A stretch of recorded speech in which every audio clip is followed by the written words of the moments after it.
feeling honored that I'm also sitting in front of, I'm also standing in front of my teacher. And there are a number of dissertations, research articles, countless research articles which are written on the work of Mr. Usman Ali. So you are privileged students, and you can benefit as much as you desire from this man, Mr. Usman Ali. So it is all because of him that we are serving in various institutions and earning a lot. So actually this thesis is on the work of Usman Ali, Ali's Theatre for Social Change, a study of violence. There are a number of dimensions in his work, but it is only one dimension of violence. Because Usman Ali, he doesn't present the romantic side of society. Because we are living in a very hard times, where first we were suffering from suicide, bombing, and then there is a lot of evils in the political system, and the people are suffering. Health facilities are not there. So everywhere we see the people suffering. So it is the job of the author to write about his own times, write about his own society, so that you may bring change. When you read, so it does make a difference, and you become a compassionate human being. It is a contribution to make you compassionate. Okay? So that is only one dimension of this play, the last metaphor. So this dissertation is primarily concerned with Usman Ali's attempt to use theatrical violence to change society. So violence in Usman Ali's plays, it is not cosmetic. It is not just for the sake of makeup of the stage. No, it is for a specific purpose. It bleeds the abscesses of your mind when you watch violence here on the stage. So it brings social change if you watch a play, if you read a play with a human heart. So the contemporary age is characterized by violence where peace seems to be frequently torn between right and wrong. Belief and disbelief, good and evil, repute and disrepute, argument and counter-argument, an attack and counter-attack. Each side believes doggedly in the virtuousness of her standpoint and the wickedness of the other. So this credence rationalizes acts of violence, results in counter-violence, and thus unleashes a vicious cycle of violence. That is how modern man is trapped in an endless circle of violence, and that is why Usman Ali has written about violence. Actually, in this dissertation, the researcher has tried to apply John Galton's theory of violence, where he introduces a trilogy of violence, where on the top there is this direct violence. Direct violence, physical violence, we are all acquainted with direct violence. If someone is being beaten, the direct violence is there. Okay? So physical violence is direct violence. But we need to understand, from where does this direct violence come? It doesn't come from nowhere. No. There are roots of this direct violence. This direct violence has roots in our society. So if a person goes mad, so what are the reasons behind?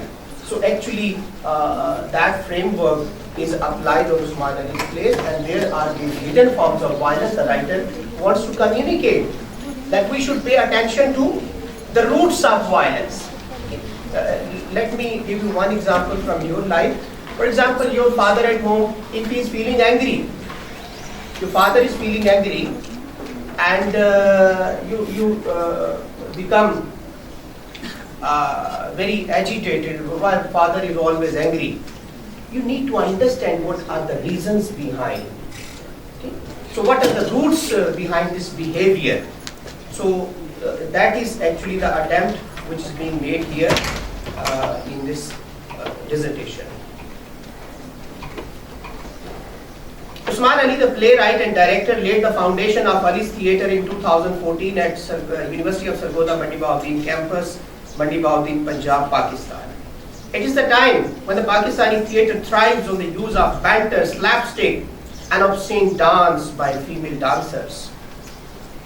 When the war against Taliban has set Muslim against Muslim, has resulted in the deaths of countless thousands of innocents, and has unleashed a nightmare that has enveloped the whole of our world, and when the brand of language has created a system of mental dumbness, which in turn has crippled the power to think, the power to create, and the power to evolve, thenceforth Ali's theatre has been producing works to combat these social, political, and cultural predicaments with the intention to bring social change. So in these troubled times, Ali has something to communicate so that you may become compassionate. Usman Ali was born on 8th March 1978 in a middle class family in Mandi Bahauddin, Punjab, Pakistan. He got his early education till intermediate in his city. In 1999, he successfully earned his first degree of graduation in English literature from Govt College, Lahore. In 2002, Ali accomplished his degree of MA in English literature from University of the Punjab, Lahore. It was there that he felt, under the charm of Professor Shaista Sonu Sirajuddin, she sowed the seeds of aestheticism and the ideas of English literature that sprouted and flowered in his life after. She was a true scholar of English literature and exercised a considerable influence on Ali's life. And that was why he dedicated all of his plays to her teacher. During his educational career, he produced a dramatic script titled Hamlet's Madness, Feigned or Real, that was enacted at British Council celebration of Shakespeare Night on 23rd April 2000. In addition to this, he penned his script for an imagined interview with Robert Frost in 2000. Concluding his educational career at University of the Punjab and writing a dissertation on Derek Walcott entitled The Function and Process of Filtration in Derek Walcott, Ali completed his MPhil in English Literature in 2010. In the tradition of attempting to use theatre for educational purposes, Usman Ali is a Pakistani playwright who deploys theatre as a tool to bring change in the society. Ali himself says, drama awakens compassion in spectators' sensibility for the characters by dissolving their shells of ego. In this sense, drama is more intense than fiction or poetry. No one understands the careful sensitivity towards the characters can enable the audience to experience empathy for society in general. So now, let me read a little bit of the analysis of this play, The Last Metaphor. In the context of violence, Usman Ali's play, The Last Metaphor, seems to be a sequel to his debut, The Guild, as it also deals with various visible and invisible forms of violence that are interlinked and thus reinforce each other. Categorically, the play addresses human violence that is perpetrated against animals and their own species, and that is rooted in the social structure and culture of human beings. So actually, violence is rooted in our society, in our social structure, and in our culture. The last metaphor highlights in the first place violence perpetrated against animals by man, as the play is written in the memory of a dog being crushed time and again on the road between Mandi Bahauddin and Gujarat. The animals are crushed by vehicles every day. The drivers do not bother, and the concerning authorities do not fence the roads to keep the animals away from the speedy vehicles. So it is the government that is responsible for not taking any action to avoid such incidents. It is direct violence done against animals by man, but this visible form of violence is rooted in an invisible form of violence, that is structural violence. It seems to be direct, but in fact, it is very much structural. Besides violence against animals, the play The Last Metaphor also incorporates violence perpetrated against human beings. In the first act, Jugnu, the protagonist of the play, recounts violence inflicted on the two innocent boys who are charged as dragged addicts by the police. Instead of taking some sensible action, the 5 policemen, the so-called protectors of citizens, dragged one innocent boy. One policeman slapped him and the second spitted on him. The other 3 policemen forced the boy to declare aloud, "May all the drug addicts be damned." One of the boys says the line, whereas the other remains silent, and therefore he is beaten by the police. Additionally, they tie their necks and take them in the market, where a man from the crowd also spits on them. The shopkeepers and the customers come out to watch this inhumane spectacle. Jugnu narrates this violent show in a dramatic style. A cheap theatre without tickets and curtains. The first act, the shirt is taken off. The second act, the hands are tied. And the third act, they are slapped. The fourth act, the spit. The fifth act, the slap. At the end, the audience claps. Along with the physical violence, the boys are humiliated in the crowd.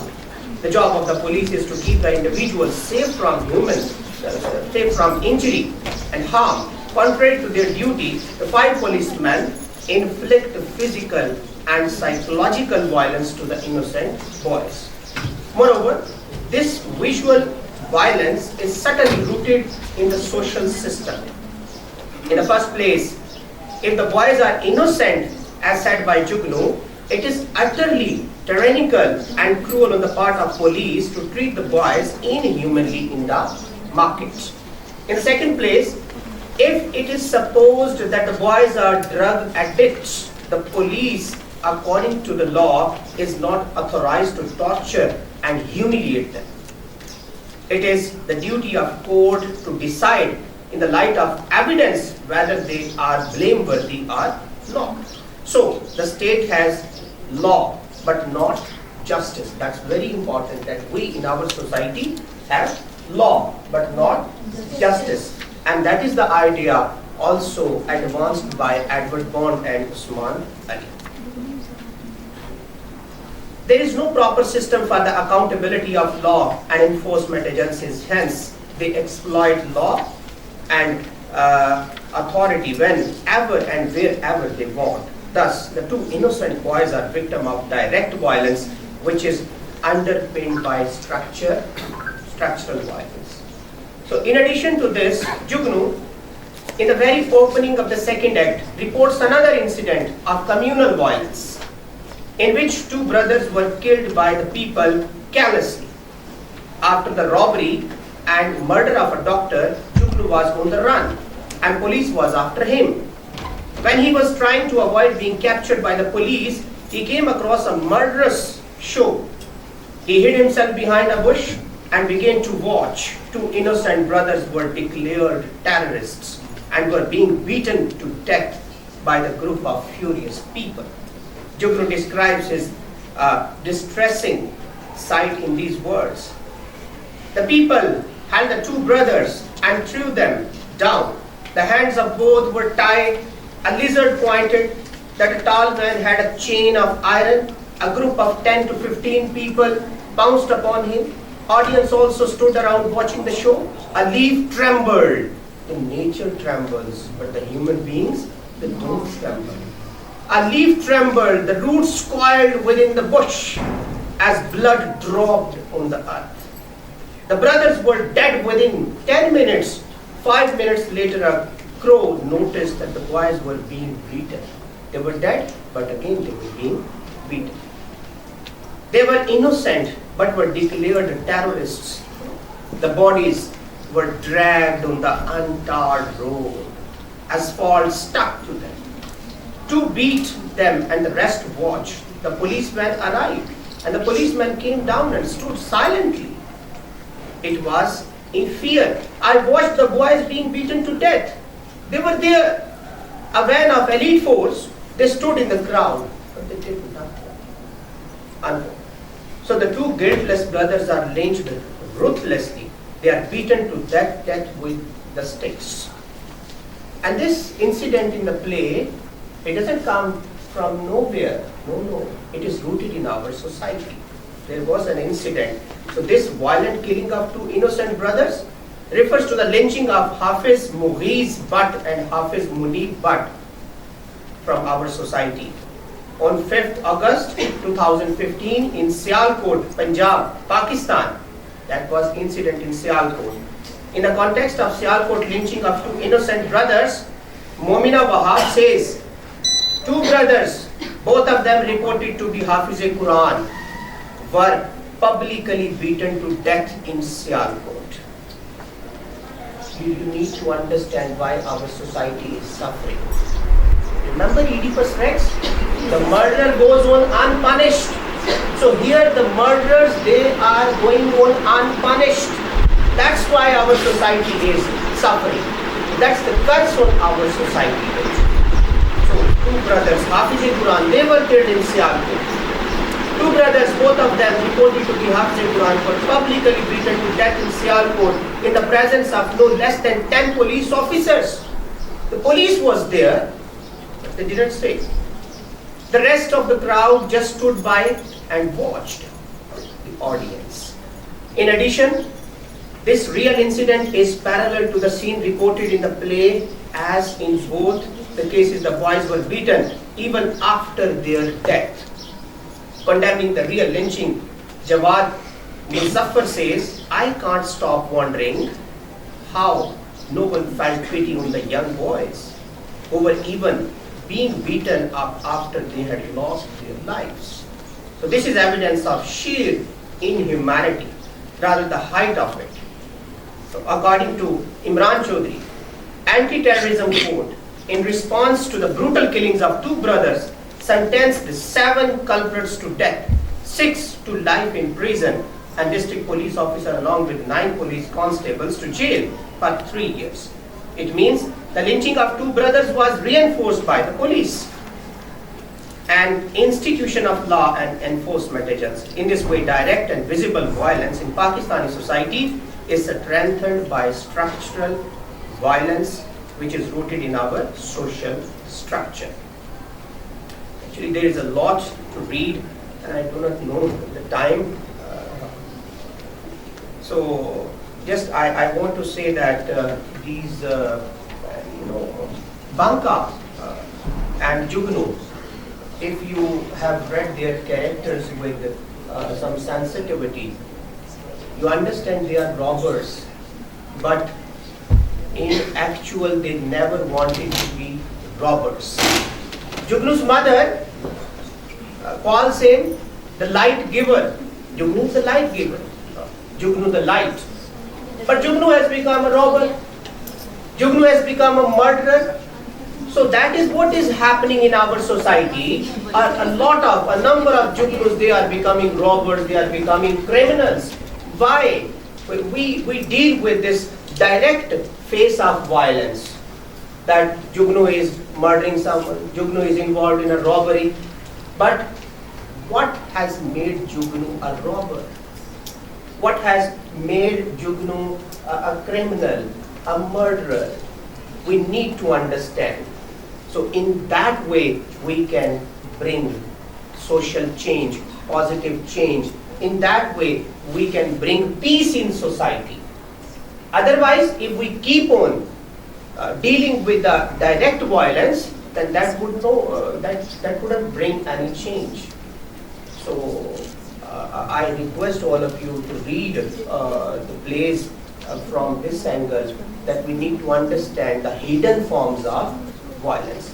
Why a very sophisticated kind of person becomes a criminal? We need